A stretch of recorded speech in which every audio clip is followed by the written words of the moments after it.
Bonjour et bienvenue dans notre émission Sagesse bouddhiste. Pour emprunter le chemin vers l'éveil, il est préconisé de revenir à l'instant présent.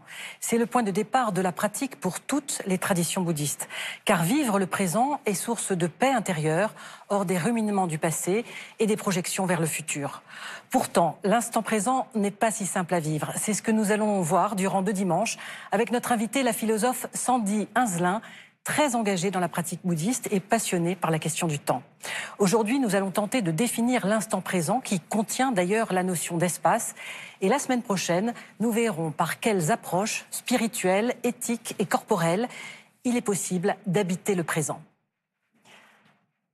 Sandy Hinzelin, bonjour. Bonjour. Alors, vous êtes docteur en philosophie, vous pratiquez le bouddhisme tibétain, vous enseignez aussi le yoga tibétain à Kumye. Oui. Et puis vous êtes auteur de plusieurs livres, dont le dernier, Habiter le moment présent, qui a pour thématique centrale le temps, et qui nous a permis de construire cette émission. Merci d'être avec nous sur ce plateau. Merci pour l'invitation. Alors on va tenter de définir ce qu'est l'instant présent, mais avant tout, pourquoi est-ce une question centrale?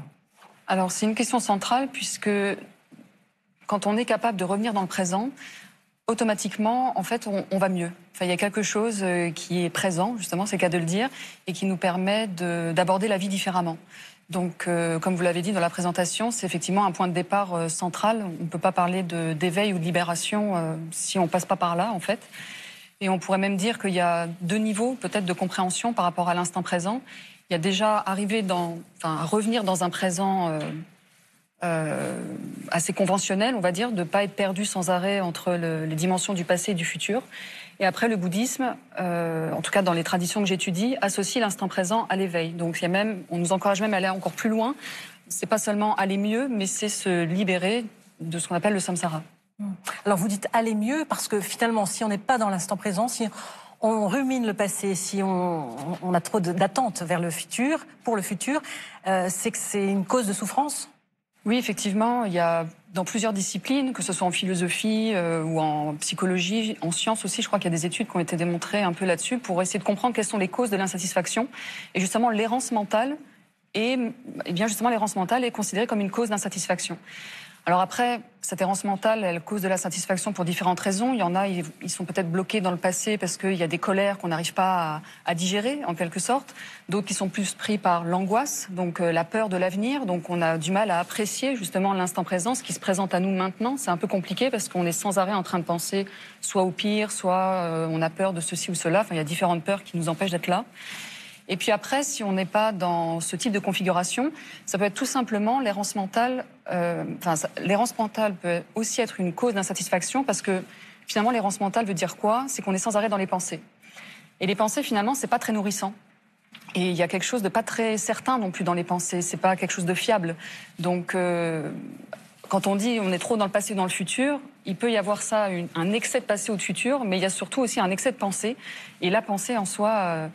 trop de pensée ne fait pas du bien. Voilà. Alors, l'instant présent, que recouvre précisément cette notion? Alors, donc c'est là qu'on rentre dans le vif du sujet, oui. Parce que ce qui est intéressant, c'est que l'instant présent, c'est devenu une expression très populaire. Vis l'instant présent. Ça, c'est quelque chose que tout le monde a certainement entendu au moins une fois dans sa vie. Mais après, quand on commence un peu l'analyse, on se rend compte que le présent, en fait, le présent n'existe pas.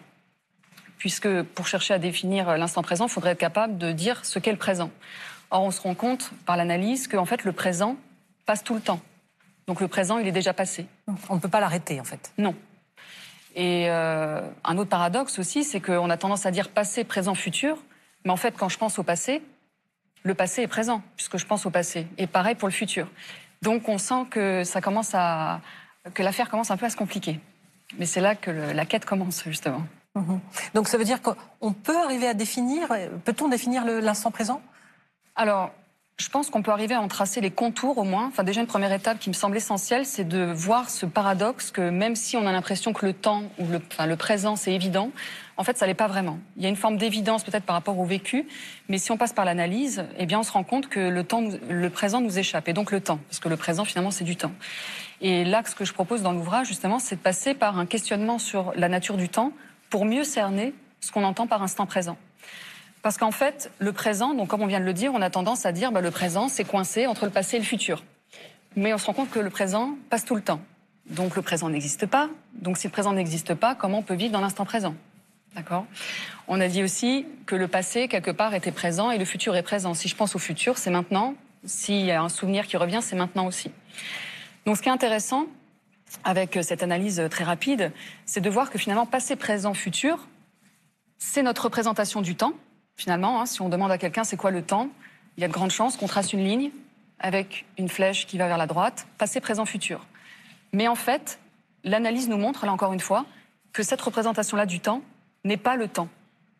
Donc en fait, pour arriver, alors définir l'instant présent, on arrive justement dans des dimensions qui vont dépasser le cadre purement matériel. Donc définir, c'est pas forcément facile. Enfin, c'est pas que c'est pas facile, c'est que je pense pas qu'on puisse le faire de façon hyper pas précise, mais autant une table, c'est facile à dire, voilà, il y a 4 pieds, voilà, bon, ok. Et l'instant présent, ça va être un peu plus délicat, mais je pense qu'on peut arriver à le faire justement en passant par la nature du temps. Parce qu'une fois qu'on a déjà mis en perspective que ce présent dont on pense savoir ce que c'est, enfin, on pense savoir ce qu'est le présent, en fait, c'est pas le véritable temps, là, on arrive dans une nouvelle dimension qui va vraiment nous éclairer. Il faut finalement essayer de visualiser ce qu'est le temps. Alors, visualiser, c'est pas le mot que j'emploierais. Je pense que, enfin là, c'est vraiment déjà passer par l'outil de l'analyse, vraiment, d'arriver à comprendre que ce qu'on pense être le temps ne l'est pas. Et en fait, quand on comprend ça, quand on voit le paradoxe, c'est un peu des fois ce qu'on retrouve dans les textes liés à la vacuité, où il y a différents raisonnements qui nous montrent, grâce à différentes négations, qu'en fait, ce qu'on pense être vrai ne l'est pas. Et quand on perçoit ça, donc c'est pas une visualisation, pour moi, c'est plus quand on perçoit vraiment le paradoxe, qu'on le comprend, eh bien, ça ouvre une porte. Et comme ça ouvre la porte, parce qu'on se rend compte finalement que nos représentations, elles sont pas si solides qu'on le pense. Donc on se dit, mais qu'est-ce qui est vraiment solide alors? Qu'est-ce qui est vrai? Et là, alors peut-être pas pour tout le monde, mais en tout cas, a priori, quand on est en quête, quand on est en réflexion, on a envie de savoir. Donc là, il va falloir prendre d'autres sentiers. Est-ce qu'il n'y a pas aussi la notion d'espace à intégrer justement dans celle du temps pour en connaître finalement sa dimension? Alors, en tout cas, c'est l'approche que j'ai choisie dans cet ouvrage, d'où le sous-titre, une perspective bouddhique de l'espace-temps. Parce que ce que je trouve intéressant, c'est que le temps, aujourd'hui, j'ai l'impression qu'il fascine pas mal de gens. Il y a beaucoup d'articles de vulgarisation, mais surtout en sciences.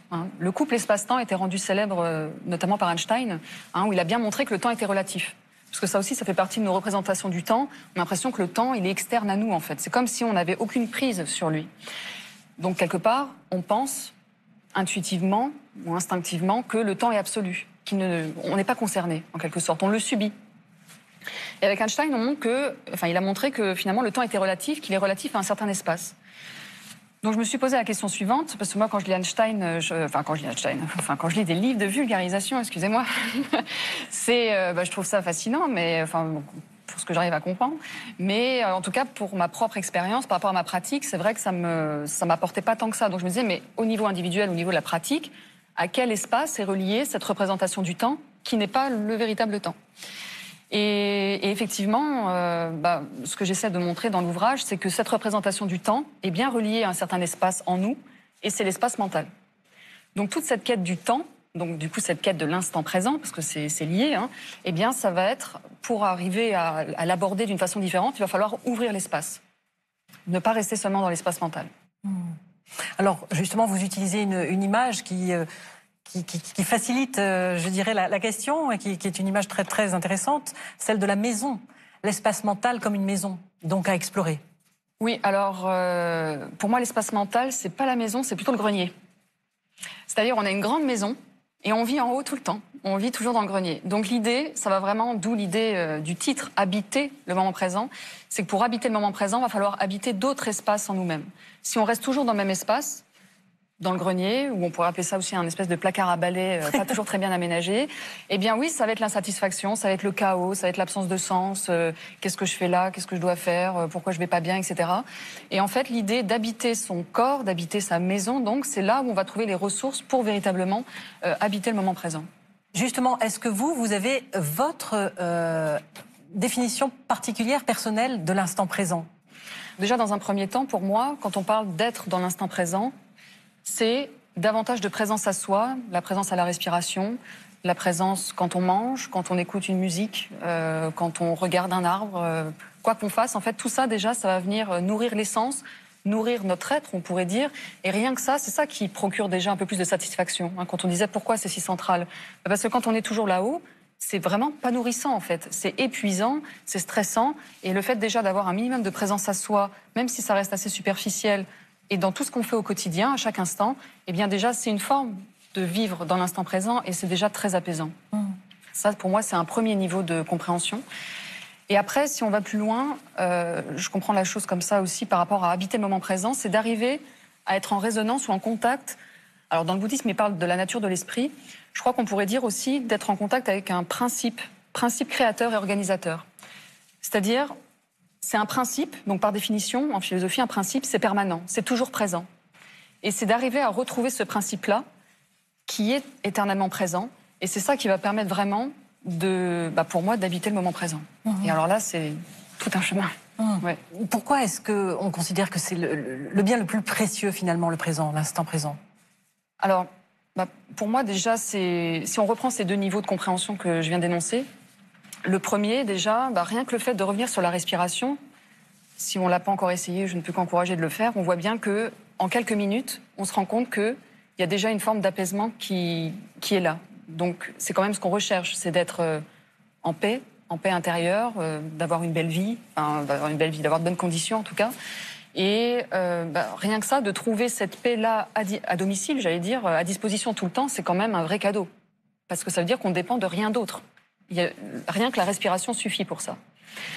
Et après, si on continue à ce deuxième niveau d'analyse que j'ai proposé tout à l'heure, à savoir aller à la rencontre de ce principe qui est en nous, finalement, ce qu'on appelle la nature de la conscience, la nature de l'esprit, ou encore la nature de Bouddha, eh bien, pour arriver à être en contact avec ce principe, ça veut dire qu'il va falloir habiter davantage son corps. Il va falloir explorer d'autres dimensions de la conscience, pas seulement rester dans l'aspect mental. Et en fait, eh bien, quand on habite davantage cet espace, comme les textes le disent, il y a différentes qualités de l'esprit qui sont disponibles mais qui sont recouvertes. Et on pourrait dire que ces qualités, c'est comme des trésors. Il y a cette fameuse image, on est assis sur un trésor enfoui, mais on regarde toujours à l'extérieur. Mais quand on va à l'intérieur, en fait, c'est plus on va habiter notre être, plus on va aller dans des dimensions plus fines, finalement, de ce que l'on est véritablement. Et bien là, il y a vraiment des pépites, oui, qui sortent. Qui se manifestent, qui s'épanouissent. Une dimension plutôt verticale à ce moment-là, plus que la linéarité dont on parlait au début. Ah oui, là complètement, oui. C'est vraiment, pour moi, c'est quand on parle davantage de présence à soi, justement d'être conscient de quand on mange, etc., on reste malgré tout sur un temps linéaire. C'est la représentation qu'on a du temps. Mais dès l'instant qu'on parle d'un principe, là, il y a une nécessité de verticalisation en quelque sorte. Cette notion de verticalité, d'ailleurs, on la retrouve dans la pratique du yoga. Rien que d'avoir le dos droit, ok, il y a des bienfaits physiques, mais à l'intérieur, il y a aussi un impact. C'est pas neutre. Voilà, ce sera le mot de la fin, Sandy Azelin. Pour cette première partie d'émission, nous vous retrouverons avec joie la semaine prochaine pour la suite. Je serai là. D'autres découvertes sur l'instant présent. Merci. Avant de nous quitter, voici quelques indications de lecture en rapport avec le thème de l'émission. Tout d'abord, habiter le moment présent, une perspective bouddhique de l'espace-temps de notre invité Sandy Azelin, édition Sully. C'est donc le livre sur lequel nous nous sommes appuyés pour cette émission. Une enquête passionnante sur ce qu'est le temps aux confins de la philosophie, de la métaphysique et bien sûr de la pratique bouddhique, où l'on découvre que le temps nous construit, que nous le construisons aussi, mais qu'il nous est possible de le vivre comme une totalité. Tous les êtres sont des Bouddhas, également de Sandy Azelin chez Sully Éditions. Prémisse de ses réflexions sur l'instant présent, ce premier ouvrage de notre invité explique comment comprendre la nature de Bouddha avec l'analyse du traité du 3e Karmapa de la lignée Kagyu. Et puis, à la recherche du temps présent, maître du spirituel dans son quotidien de Kankyo Tanier chez First Edition. Voilà, notre émission s'achève. Merci à tous de l'avoir suivie. Vous pouvez la revoir en replay sur France.tv. Et nous vous donnons rendez-vous la semaine prochaine en compagnie de Sandy Eslin pour la suite de notre émission. Merci.